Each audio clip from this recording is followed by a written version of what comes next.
Hi, guys. So before we dive in, I want to share something I'm really loving right now. It's called Wilder 33, a farm to bottle apothecary line of sublingual herb remedies designed to shift your emotional state and elevate your frequency in seconds.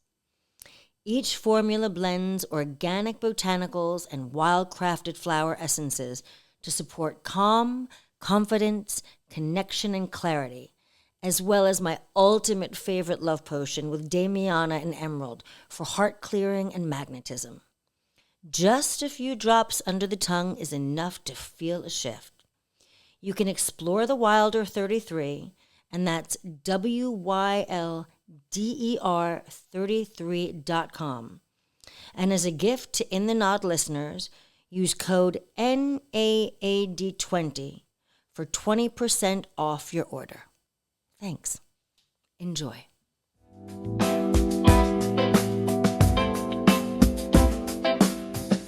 Hello, In the Naad. Today we have a very special guest, and we have a very special impromptu episode.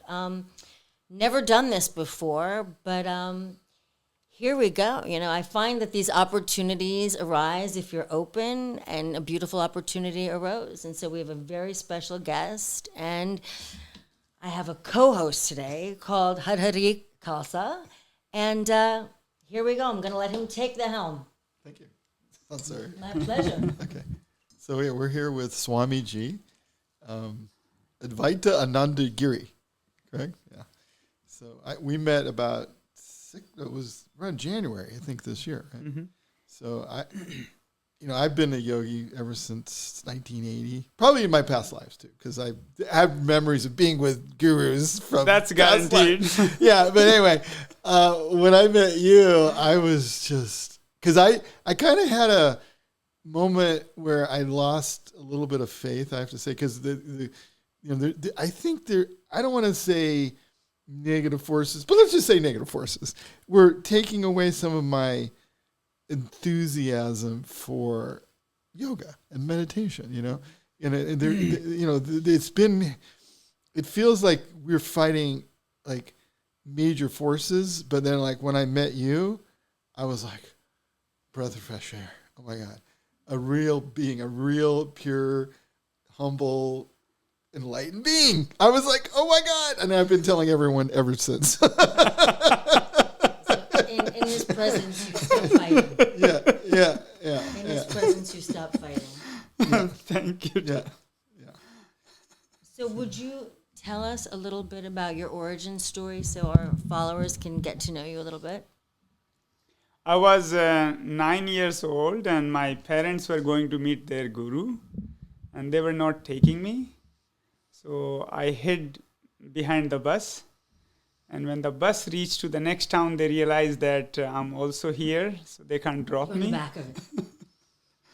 And then they took me to the guru. And when my father also put me to the guru to give me a mantra. It was of the Kabir tradition, and there were thousands of people and a huge queue. And then Guru whispered in my ear, and then just below his chair asked me to sit and chant that. While chanting, something happened to me, and I remained sitting for the whole day. And that became the talk of the town, that there is a very young boy in this like a tender age. He's sitting for almost whole day, and he might have gone into samadhi, in the trance. And so this is how I became the talk of the town. And then Guru asked my father that give this boy for the monkhood, for the Gurukul. And my father was, he's yours only, take him. And my mother started to cry, no, we don't want to give. We don't want to give our son away. There are 3 others. You can take them. So the Guru spoken to my mother, and then other devotees put pressure on her that it's a beautiful opportunity, give him. And I was like, I don't know what is monk. I'm seeing that there are good stuff with the guru, and I can eat a lot of good sweet and those kind of things. So my interest was that initially. That of a young boy. Yeah, I was 9 years old. And so that's how my journey started. So from the age of 9 to 14, I remained in a Gurukul. It's a traditional way of education. And then from there, something happened, and then I moved out and was in the Himalayas. So sometimes sleeping underneath the tree or on the tree or banks of the river somewhere or in a cave. And then wherever I hear that there is an enlightened person and can teach something which is miraculous, I would go and try to learn that. And like that, I met many people. Like anything I would hear on that cave, there is one monk who is enlightened and can teach this, I would go and ask. So a lot of the time it would happen that whatever they will ask, I will do. But the result doesn't come. Like they would say, okay, you chant this mantra 14 hours a day for 6 months and you will meet Mother Ganga, the Ganges, the deity of that. The Ganges deity. Yeah. And so I would like every day, 14, 16 hours, I will chant and more than what they will tell. And all I know is that for today, 48 malas, that the beads like this are remaining. And all I know is I have a back pain and a knee pain. But I don't see God or goddess or not even the ghost. So I was curious that I should see something which we don't see generally by these our eyes, something beyond. So would you say from the third eye, something that you see with the third eye, or even beyond that? Third eye, we see a lot of things. There are souls, like when we leave this body, before taking new birth, we live somewhere. So what that place is and how to access that. So we call heaven and hell. So the good soul goes to the heaven and the not good goes to the hell. But where is that heaven and hell? It's what I have seen in my experience and the souls I have seen. There is no like a location where, you go and you sit over there and the God is here and then there is a hierarchy. I mean, in a way there is a hierarchy also. I will explain that later. But there is no one location. These souls, they move around us. Generally, they like darkness. Mostly the souls are not the good ones, because we human beings are not good. Then whatever we are, we become that. And these bad souls, they come easily. And in the weak peoples, they get entered also. For example, like when we are fearful, then our body would, our chakras will shrink. And when we are happy, then it expands. So when we are fearful, when it shrinks, then from the original location to the shrink location becomes a gap. So from there, this soul enters into the person and possesses the person. So when I was, a lot of these homeless people, I was healing them. Then I saw like there was one person having 27 souls. Wow. So like this, there are many people. It could be 1, it could be 5, it could be any number. These types of bad souls were... But you carry them throughout your lifetimes? Depends. Generally speaking, yes, if you don't take them out. And they also don't want to get out, because for the soul, they don't have the physical body. So when you don't have the physical body, then how do you going to Where do you go? experience any pleasure? So to experience pleasure, like I like this taste, or I like this smell, or I like this sensual pleasure, then they enter into someone's body, and then using that person's body, they experience these pleasure, or whatever the sense organs. So they're parasites, basically. Yes. You could say that how these, like, what is this soul science? Like we have this physical body, Then there is a second body, is emotional body, so a aura around us. And as you know, Sansari, there are cameras these days, you can take photograph of them and You can see the auric field. yeah, auric field, and you can even predict that 6 months down the line what disease you are going to have and how to cure in advance. So that's the second body. And the third body is where when we leave this body, when we die, and then before taking the new birth, we live somewhere. So we call that ethereal body. So in the ethereal body, that's like lower side, it would be like more into one person. It will not have power to traverse, like in the fraction of second, it can't like, okay, I want to be in another country. It cannot reach there, but it's individual. But when we have that kind of power, where in the fraction of seconds you can be at any location and reach to that person wherever you can, then that is called astral body. So in the astral body also there is a negative side and there is a positive side. So even the good souls, the angels, are also on the fourth body. But the angels would never come to person unless they are really invited and with a great devotion. But these other souls, to use the person's body, they would enter into that person. So are you saying that you believe in a 4-body system? Like our tradition has a 10-body system. So you have the 4 bodies, the astral, the soul, the ethereal. The bodies are 7. You have a 7-body system. I mean, there is somebody came to meet me from, I could name Radha Swami. So he said, we have 14 levels, body system you call, or in the heaven.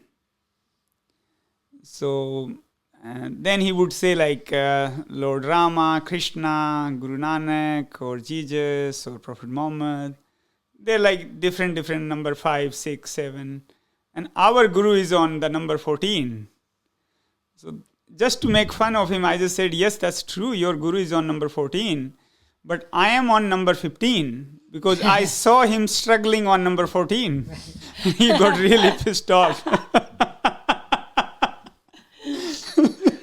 What does a pissed off Swami look like?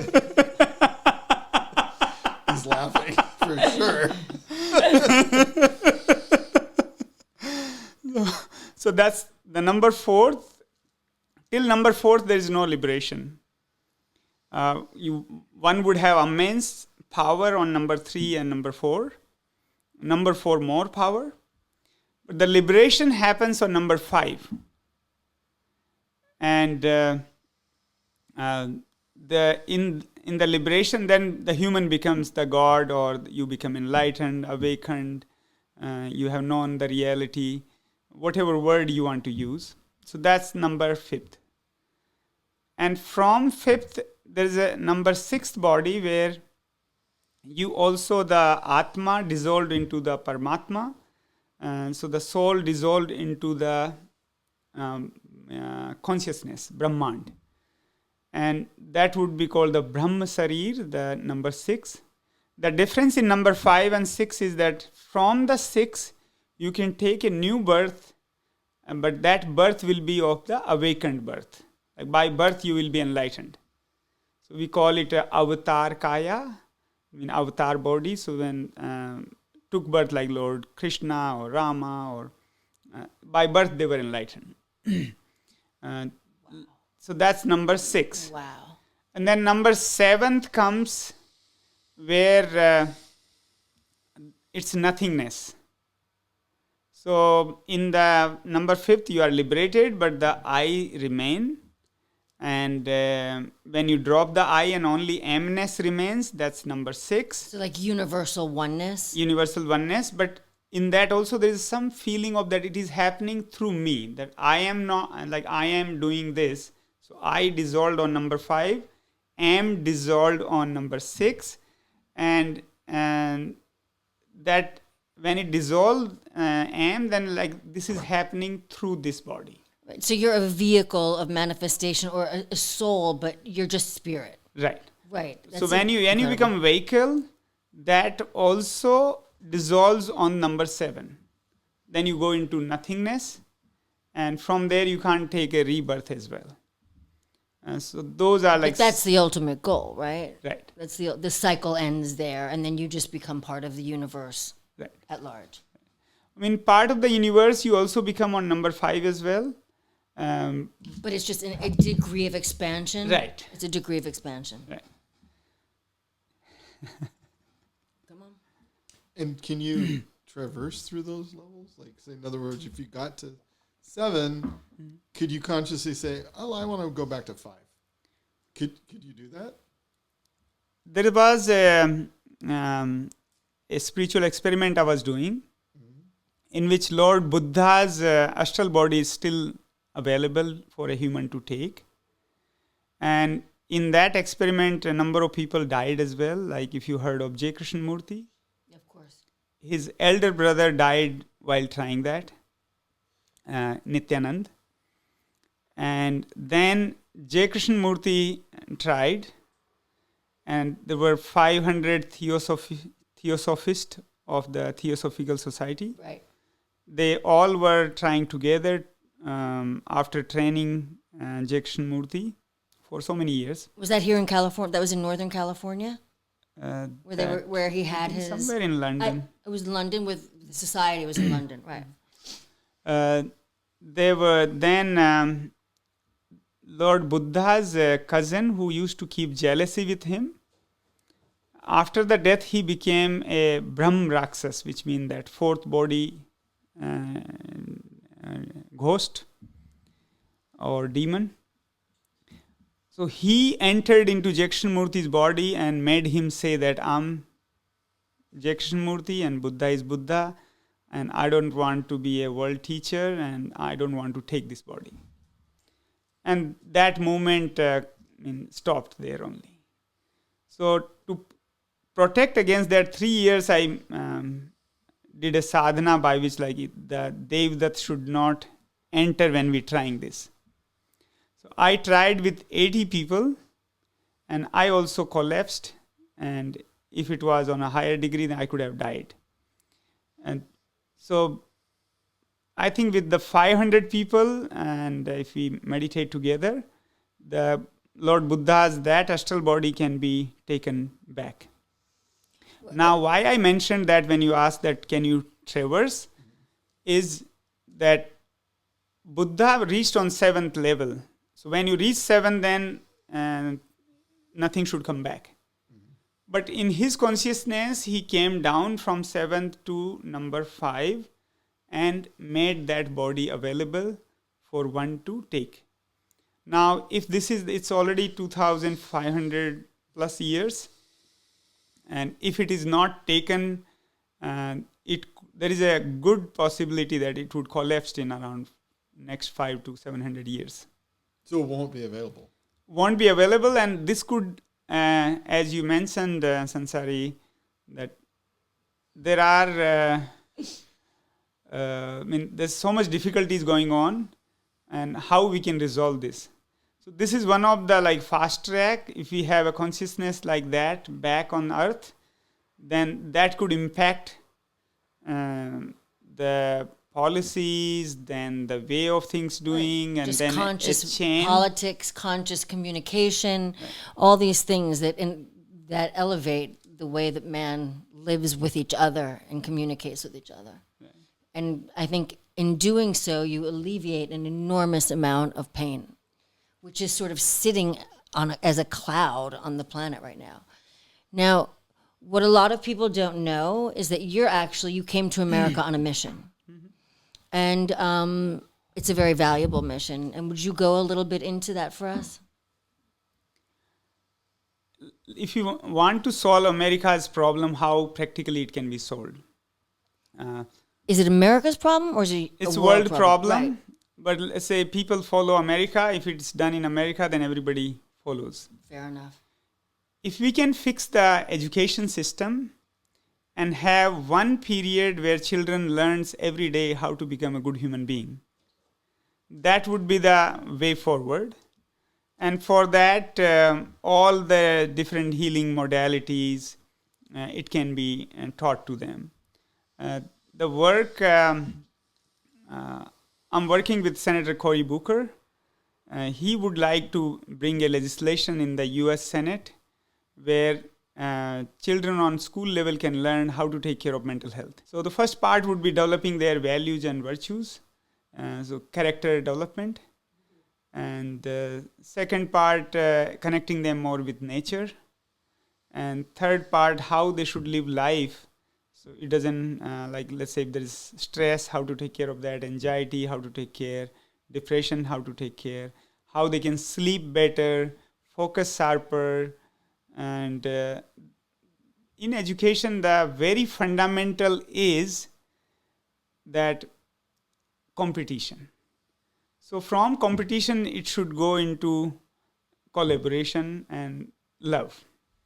So if we can have the base of education as love, and then they can expand their potentials as human being till fullest, that would be the way forward.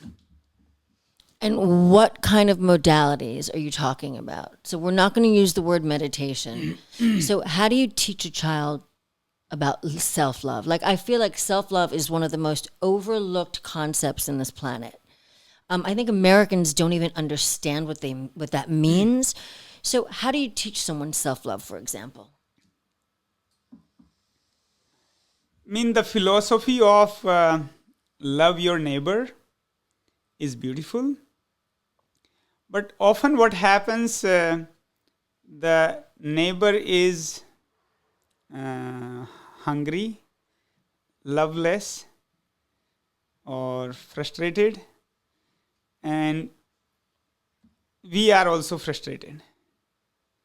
So when both frustrated beings are going to love each other, it doesn't work. But that also doesn't mean that we become selfish and forget about the neighbor. So, as we say, the charity begins at home. So first thing should be that a human being should not keep stress. So take the stress, anxiety, depression, that out, focus on that, and with that, continue becoming in the development of the values and virtues. So for example, do one random act of kindness where you don't expect anything in return. So loving ourselves is also deeply need to be understood. One could say that, okay, we have to take care of ourselves before the neighbor, but then that could also go as an excuse to be selfish, that I don't want to take care of anyone else except myself, and then the whole life could finish, and then like in the end time comes, then, oh, I wish I could have done that. Right. So loving thy neighbor as thyself is actually the first step. First step would be that first love yourself, and in part of loving is develop your values and virtues where, okay, you don't have stress, you're focusing on yourself, but at the same time you are developing your virtues as well, so you help wherever practically possible. And if you don't expect anything in return, then that would be the best, and then it will change our way of thinking. If we expect that, oh, he haven't even thanked me and I did this much, then the point is lost. So for the self-love, I also see a lot of people like I, me, myself, and now I'm loving myself. And then those people are more miserable. And there could be some who doesn't have much, but they are giving others, and they are overall happy, but may not have a big house, big car. How important do you think materialistic, well, obviously not, you lived in a cave, but do you think that we're overcome with, where our minds have been bogged down with materialism? Sort of a very Piscean mentality? I would explain the definition of when we say sannyas. So the monks, they take sannyas. So sannyas means you leave everything and you go to the nature and then you meditate. But then people say, why you went to the jungle? You could have help, like let's say opened a school and helped somebody. So when we go there, and if focus remains the self-realization, but when you realize, then the degree of people you help and in the way you touch the humanity, that is much bigger. So in the sannyas, the word is san means sarvatra, mean everything. Nyas mean tyag, which mean leaving things. So leave everything, and that leaving everything need to be understood carefully. And that how you leave everything, like let's say you are in the Himalayas and you are ready to take any responsibility of the world. And you don't have any desire coming of the world in your mind. So you're sitting in the Himalayas meditating 12 years, and if some beautiful woman passes by and you have a continuous thought about this, then purpose is lost. Back to work. Back to work. And then if you are living in the world, then remain detached like in the Himalayas. So that would be like, let's say you have things, but even if you don't have tomorrow, it doesn't matter. So that kind of detachment, if we keep, then you are in the Himalayas or you are in the world, doesn't matter. But that should not be an excuse. We might just say that, I have, it doesn't matter to me. But deep down, when the time comes, it matters. So in the, what you ask, we say roti, kapda or makan, so which mean the food and the cloth and the shelter. These three are the essentials. Your essentials, yeah. And then rest all is non-essentials. So depending upon where we are living, there could be essentials of that area. And then there is no end to this materialism. Even Elon Musk can't have the power of the Trump. And Trump would think that he doesn't have the money of Elon Musk. Or somebody would say, I don't look that good as any actor. So nobody can have everything. Can you tell some of the stories of healing? That's what I would like to hear. Is especially the ones where you were healing big groups of people. Like in 27 homeless people in our Santa Monica. So our center is at the 3rd Street Promenade. So I was bringing them and healing them. So I healed, a lot of them started to come then, like the city asked, like through somebody that, be careful. And we are spending lots of money to take care of homeless not coming to Promenade, and because of you it's coming.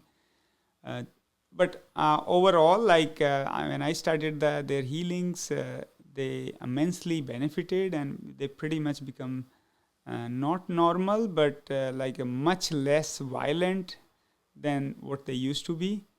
And they would do like in middle of the meditation, some sound. But then people who are doing, they also know that like where they were in the beginning, now where they reached. So they benefited. So there could be people who had like bipolar or schizophrenia, and then through meditation they get benefited. And in traditional medicine, they could subside the effect, but it can't cure it. And what about I remember you told me a story with when you would come off the mountain, and there would be like hundreds of people, and you would like take their illness into your own body and then like release it, and then they would be cured. So it would be like one by one. Right. So the process is that we would take their disease into ours, and then make a very small point and then burn it. So we get like this, but then the person get healed. And so that's the process. It's a yogic process. Generally, it's very good. I did for so many years in India. Mm-hmm. One time there were like so many people, and I took somebody's disease, and then I fell in sleep. It was late night. It often happens like yesterday night till 3:45 I was healing people. So every day it is like this. There are so many people and very little time, and then like at least 3 hours I need to sleep. And then it's it feels a little less sleep, like same 3 hours in the Himalayas, it was like I was feeling good. But now it feels like less. It's probably because of the EMFs and the 5G and all the, because it drains your All energy. the electricity around. It does, and also like the routine over there, the food, everything was better. So then that left one spot on my skin which doesn't go even now. And so those are like disadvantage, because you need to make only one mistake in the whole life and you might have like some cancer, something which is not curable, and then get into trouble. Also so after that I stopped doing that. Okay. But I do the other types of healings and they are all free. And if it is effective, the same day person feels better. I want to tell a little story about what happened. I invited you to a party up in the Hollywood Hills. This was several months ago. And one of the women, she came up to you and said, "Oh, I have this problem. I'm angry. Like I can't get rid of the anger." She didn't know how to get rid of it her whole life. It was just living with her, almost like an entity, I would say. And then you said, "Okay, I'll help you." And you took a glass of water and you prayed, meditated, and then you handed it to her. And I wasn't in the room when that happened. I think maybe when you started, but then I went upstairs. And then you left after that, right? And I don't know if I want to tell you this because you didn't know what happened. So at 2 a.m, I'm leaving the house, right? And that woman that you gave the water to, she came up to me, and she wouldn't let me leave. She's like, "You don't understand. He healed me. That anger is gone. It's gone. Oh my God, he totally healed me." I was like, "That's fantastic. Oh my God." But I was trying to leave. She wouldn't let me leave the house. She literally. You're like, "I'll have what she's having." I thought that was amazing. So what modality of healing is the one that is sort of the one you turn to most frequently? Generally, I would use a glass of water because it's easily available and one can bring. And it's just a glass. So like you just give your water. I just meditate on it and give it back. And so it doesn't require any approvals.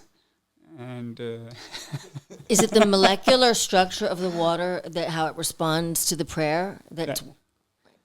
So basically you put your energy of meditation in that, and then that takes care of whatever the problem is. So theoretically, one glass could become a river. Like if you pour that glass, right, it expands. So we also do like ask them, let's say, bring a bigger bottle. So then you have it, and then you can put new water in it. So it doesn't finish. So let's say you take one glass out, then put one glass new water. So it keeps that vibration going. Right. Interesting. Wow. Can anyone learn to do that? Anyone can learn, and more people learn is better. So then, like, we need to have more replica of Dr. Harhari and Dr. Niranjan and myself or Sansari. So then we can heal better, because if you think that, okay, we will heal only, then the world population is in the billions and the healers are maybe in few million. You know, I want to ask you a question, get your thoughts on this. When I was at the biohacking conference, I met these Polish people, and they had this technology to charge water, kind of like what you're doing with your prayer, but they were devices, and they had a crystal in there. I don't know exactly what it was, but it was like brass, metal, and then this crystalline array. And the woman was telling me they took these devices and put them in the ocean around the Black Sea, where there was severe pollution. No life grew there, like no sea life. It was a dead zone in the ocean, in the Black Sea. And within a month, all the life came back. The water got clear. Life came back just from the vibration of that thing. So, for example, when we are healing someone, so there are people who knows like how the frequency passes. So in the water healing, it becomes difficult to catch. But let's say when you raise the hand, and then energy, when you are from here, you are sending to their third eye, Then in between what is passing, they would capture in the device and then put in the device and then use the device For healing. to heal. So they were doing something like that is what you're... Yeah. Yeah, okay. Yeah. And they also had another example. They took a similar device and they went to northern Poland, where it's the coldest region of Poland. And they're like, okay, we're going to grow southern grapes from Italy that are wine grapes, right? And the people are like, there's no way those grapes are going to survive. It's winter there all the time. And so, no, they put the device there, and the grapes grew, and it was the most abundant orchard they've ever seen in northern Poland of southern Italy grapes. I mean, that's the beauty of technology. We can use the technology in a good way. Yeah. And we can use like how we are using right now, and the more the technology is increasing, human consciousness is going down only. Yeah. Like if you look at the data of the US CDC, youth between 18 to 29 is having 51.6% either anxiety or depression. Overall, US population is having 32.4% either anxiety or depression. And for anyone to be depressed or to have anxiety, it cannot be straight away. One need to be first worried, then worry need to reach into the sadness and to chronic sadness and then to depression. Because we're not born this way. Right. So for one to be depressed, there has to be like 3 times more sad people. So if you take the figure of 32.4 into 3, that becomes 97.2% population is sad. So if that is happening, then there is something not right in the way of our upbringing, and we need to make some drastic changes. And if we can make that change into education, that is the best way, where children are coming to schools, and I have seen results of these processes. Within a week, children has a very new life. So if they can learn every single day how to be an amazing human being, then... Which they all are, they just don't know it. Yeah. So to know this, they need to do these processes, and those could be of any type. I mean, different religion has those processes, but those can't go. But there could be like universal human values: love, truth, honesty, purity, contentment. These things are like, I mean, any religion. So those could go into the education curriculum, and through children we can also reach to the parents. And that way, like within a year, we can make the America godly again. Wow. So, yeah. So it's really interesting because my teacher, who is Guru Jagat, she really believed that opening a university, a school, for children's school through university, where we sort of had these esoteric teachings, was the answer. And, God rest her soul, she passed. But I'm wondering, now you have this space available to you. Mm-hmm. Have you thought of creating a school there? Or because, there is such a need, especially in the state of California. So many children are homeschooled because parents, the system is so broken. The teachers have been so manipulated by the system and corrupted unintentionally. I think it's all unintentional. I think there are bigger beings out there that are dangerous, but the teachers aren't corrupting our students, I don't think, on purpose. I certainly hope not. But parents are afraid of traditional schools at this point, and they're constantly looking for alternatives. And have you thought about maybe doing something along those lines, creating an actual space for education? I would love to. In India, in the National Education Policy 2020, I worked on it, and we already brought a curriculum which will teach every child on school level how to be a good human being. So one period of 45 minutes would be only for that. And right now the material is optional and it's getting matured, and then teacher training need to be done. So the rolling out is happening. But the plan is to make that mandatory, and then it would be like if you don't score into this human values period, then doesn't matter how much you score in physics, chemistry, math, you cannot go further. That is the plan. So for me here in the space, I would right now we are just doing the meditation part. And then on this legislation, I'm working on the individual capacity, but there is no school. But that, I mean, we do like summer camp or these type of activities. I think But it's not like a proper school where the education can be that which liberates, or the education can be that which brings the utmost flowering to a being into all dimensions. Yeah, and it has to start with the children, because most of the adults at this point aren't willing to do the work. And as we all know, it's work. Right. I And mean, it is it's work. so simple, like within a week they can see the results. And just one period for making them good human beings. So if the human beings are good, then a lot of other cost government will save. Like, let's say, whatever they're giving into the health or whatever they're giving into social security, all those needs will reduce if the person can take care of themselves. Certainly the medical and the mental health. Right. And also, you know, I'd like to bring up the fact that Swamiji has an orphanage in India where he has close to 200 children that he takes care of. So our children, like, as you know, orphan you becomes when like something really tragic happened in your family and you have no parents anymore, and or like any one parent was either died or some case happened and other parents went to the jail. So these, and then in the India is still a family system, but still they were not taken care. That's how they reach to our center. And now, I mean, I will show you the photographs, Ansari, and you will be surprised.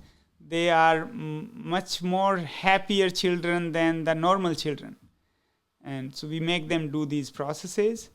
And the same can be done like the homelessness problem we have here. And because these orphan children were also homeless once upon a time. So this problem can be solved and they can be part of the system back. I was discussing with the Santa Monica mayor, Lorna, and with a lot of compassion she was sharing that from the time person become homeless to sending it back, $1.3 million are spent on one person. Yeah. So 1.3 million on one person, and how much the person is getting from it? We haven't seen any evidence that they're getting anything. It's a corporate takeover. It's a Ponzi scheme. Yeah. I mean, all of these systems are. Something is not working in it, and it's a failed model. So there should be, I mean, we should work on what works. And what works is there has to be, like, one is legislative support, that they cannot be on street. There should be some facility in some forest or in somewhere in nature. And there should be compartmentalization of their craziness. So if somebody is like a crazy on a scale of 10, number 10, then they should be in that ward, and then like this 9, 8, 7, 6, 5. Whether or not they're a danger to society is very different than whether or not they can keep a job on a daily basis. And right. So then if we make them do processes, not sit idle, and they need to do all the healing modalities. And I can take responsibility, and with almost hardly any money, we can fix the problem.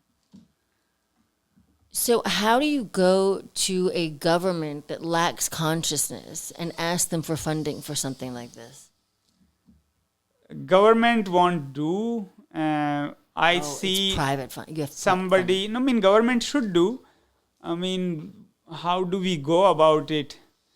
We should search some good people, good senators, good politicians who are into this.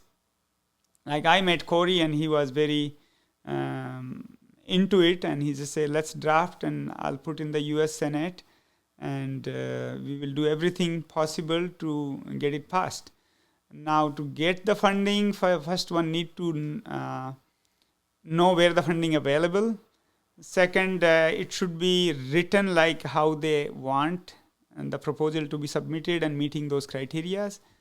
And then keep approaching till the time it gets done. You know, the other suggestion I would have, just because we have this connection with the military, And they have a very serious problem right now because the suicide rate, just in one camp or one fort in Texas, they have 4 to 6 suicides a month of active military people. They also have children of the active military people. Yeah, so this is what you're talking about.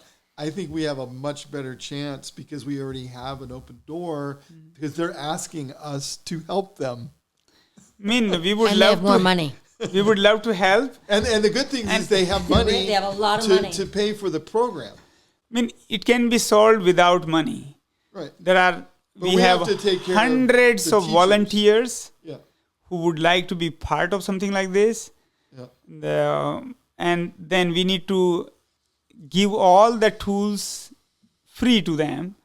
So then, like, teachers shouldn't be, this is charged, then to get approvals, it takes this much of time. But what I'm saying is that they already, Mike Torsha, the guy that you did a podcast with, he has a budget to factor in, because actually the entire program is focused on mental health, the entire program. Mm-hmm. So this can be a very big part of it. And the funding is already there. So whatever it takes to train the people who want to do the work, because everybody, can use rewards, and if that's already provided for, why not? I mean, Dr. Harhari, if he's getting money, then it's like there is always need for money to go. Yeah. It's a really good idea. Because So I think it's brilliant. I think it would really we have That all is the brilliant tools, processes, everything. The product is ready. Yeah. Whoever wants to learn from the audience also, if somebody wants to be a teacher, we give the 200 hours free teacher training. And I know that, first of all, it is known that the military complex has enormous amount of money. In addition, I don't think they have to follow the same guidelines. Right. And they have brought in meditation, Yeah. and they've brought in a lot of esoteric teachings into the military. They've done it with the Navy SEALs. I mean, they've used psychedelics. I mean, they are actually more open-minded than the regular government is. Well, because they recognize they have this need, and what they've been doing up until now hasn't worked because the situation's gotten worse, not better. And for these tools like these yoga, meditation, we go in a lot of depth of that, not like how it's available in America. There are a lot of things which are not a public knowledge. We share those, and they are good for humanity. Only thing, like, we have to be careful that those are not misused. Sometimes people could misuse these kind of powers, siddhis, when they come. And so that is the only thing we should be careful. You have to be careful, but it can hold you back because there are always going to be people who misuse power. That's why in the master to disciple tradition, you give it to the disciples, so then you accepted them, and then they trained over a period of time, and the soul, you trust it. There are so many sacred powers, from the healings to making the world better. Even there are powers, let's say, if some politician, head of a state, not making good decision, then praying together and channelizing that energy towards the person. Yes, we do a lot of prayers, but it doesn't work out that well. So there are more advanced form by which you channelize the energy together and put into that one person. And the person won't even come to know and make some good decisions there, which is good for the people. The work you're doing is fascinating, and we should all be so grateful. We need more of you. We need to create, as I said, or replica of Sansari or Dr. Harhari or me or people who are involved into who are light workers, healers, love warriors. They need to replicate more and more. And the best way to replicate that would be that teach this into the school level. So every child becomes a healer, and it can heal itself and it can heal others. That's beautiful. Is there anything that our listeners can do to help? Can they contact congressmen? What can we do? What can we do as listeners to support you? We should write, make a movement. So yes, write congressmen, write the senators, write the president, write the secretaries, whoever is responsible for education, health, and put pressure in your capacity so they bring this type of change. So maybe contacting Cory Booker first would be the way to do it? That I'm anyway doing it. But there should be like more support from other people that this is a need of the hour. We're very connected to RFK, who's the head of the HHS, which has influence over every agency. It's the largest agency in the government. I mean, that's the best person. Yeah, and he's already a positive force. He's down. Yeah. So I think you meeting with RFK might be... I would love to meet him, and the curriculum we developed in India, and we are happy to share those, and we can... There are so many hundreds of volunteers we have who would love to be part of this and voluntarily deliver this. Yeah, and they can do it through Zoom too, like remote teaching. Yeah, I have a connection to him too. Yeah. Awesome. Well, thank you for being here. Your presence is such an honor, and sometimes these moments that aren't planned for are the most beautiful. I would never have thought today was going to end up like this, but open heart, open mind, and here you are. I mean, I feel honored to be here, Sansari and Dr. Harhari, and... And don't you have a little present for me? This is I was not going to forget that. This is a tree called Rudraksh, and it's a very auspicious tree, and it's the bead of that, and it has 108 beads, and for so many years I meditated on this special one, and this, and I would love if you can keep that. I would love that. Thank you so much. Can I just... I would be honored. And one for Dr. Harhari. Oh, You got a prezi too. Yeah. Oh my gosh. Thank you. Awesome. Wow. Using these beads. We're bee buddies. Yeah, everybody. Grab this back. I just want to thank you for blessing us with your presence. It's really been an extraordinary experience. I think everybody in this room, even the ones that can't be seen, have been impacted by this. Have you guys? Yes. Yeah, it's insane. Feels so good to be here. Satnam. Satnam. Satnam.